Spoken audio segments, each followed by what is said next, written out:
చూడండి 73 కీర్తన తీసారా? 25, 26 వచనాలు చదువుకుందాం. పాత నిబంధన పేజ్ నంబర్ 490. మైకుందామాడ చదువుమా.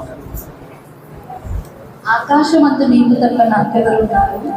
ఆకాశమందు నీవు తప్ప నాకెవరున్నారు? నీవు నాకుండగా లోకంలో ఇది ఏది నాకు అక్కరలేదు.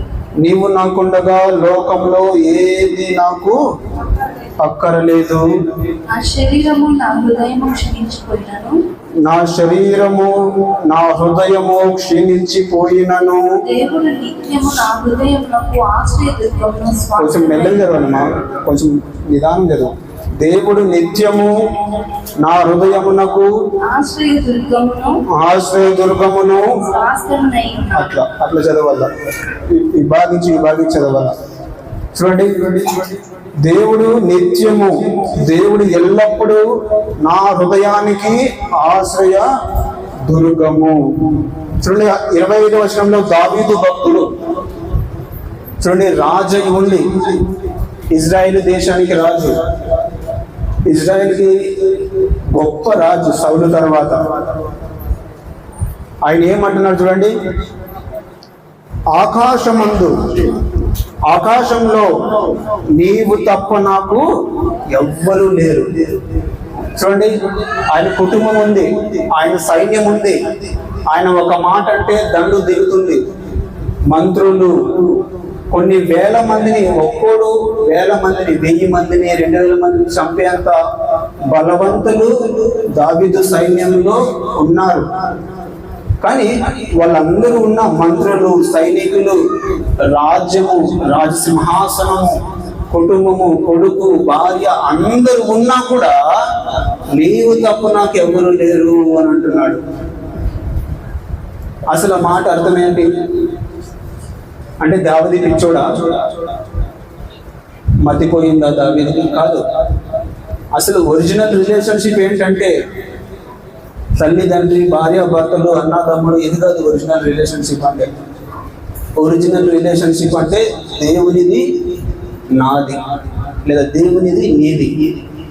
మనిషితో దేవునికి ఉండే సహవాసము లేదా సంబంధము, అది ఒరిజినల్ రిలేషన్షిప్.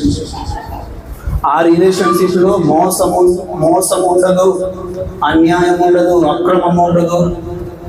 అందుకనే ఆకాశమందు నీవు తప్ప నాకు ఎవరున్నారంటే నీలాంటోడు ఈ లోకంలో, నా కుటుంబంలోను, నా సైన్యంలోను, నా దేశంలోను, నా స్నేహితుల్లోనూ ఎవ్వడు లేదు.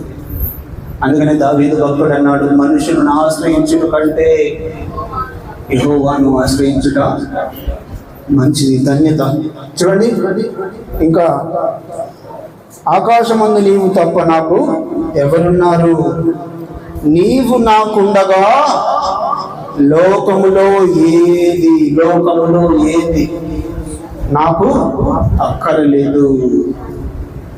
చూడండి, దావీదు చాలా మందిని గమనిస్తున్నాడు. దేవుడు అంటే భక్తి భయం లేకుండా ఉండే ప్రజలను చూస్తున్నాడు. అంటే దేవుడు అంటే భక్తి భయము లేకుండా ఉండే వాళ్ళు ఆనందిస్తున్నారు, సంతోషిస్తున్నారు, ఎంజాయ్ చేస్తున్నారు ఈ లోకంలో. కానీ దేవుడిని అమితంగా ప్రేమించే భక్తుడు శ్రమల పాలవుతున్నాడు, హింసలు, బాధలు, కష్టాలు ఎదుర్కొంటున్నాడు. సో దావీదు గమనిస్తున్నాడు, ఏంటి జీవితం, ఏంటి ఈ ప్రపంచం, ఏంటి ఈ మనుషులేంటి. దేవుని నమ్ముకున్న వాళ్ళు శ్రమలు అనుభవిస్తున్నారు. దేవుడు అంటే భయం భక్తి లేకుండా విచ్చలవిడిగా జీవించే వాళ్ళు ఆనందంగా ఉన్నారేంటి అని గమనిస్తున్నాడు ఆయన. అందరూ వాక్యం వింటున్నారమ్మా? వాక్యం వినండి దయచేసి. చూడండి, దేవుడు అంటే భయం భక్తి లేని వాళ్ళు ఎంజాయ్ చేస్తున్నారు. కానీ దేవుడు అంటే భయం భక్తి విధేయత ఆరాధన చేస్తున్నారు. నేను మాత్రము శ్రమ పడుతున్నాను.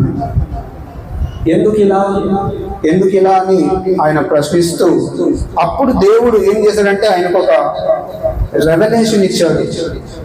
చూడండి 26వ వచనంలో ఆ రెవల్యూషన్ ఉంది. నా శరీరము, నా హృదయం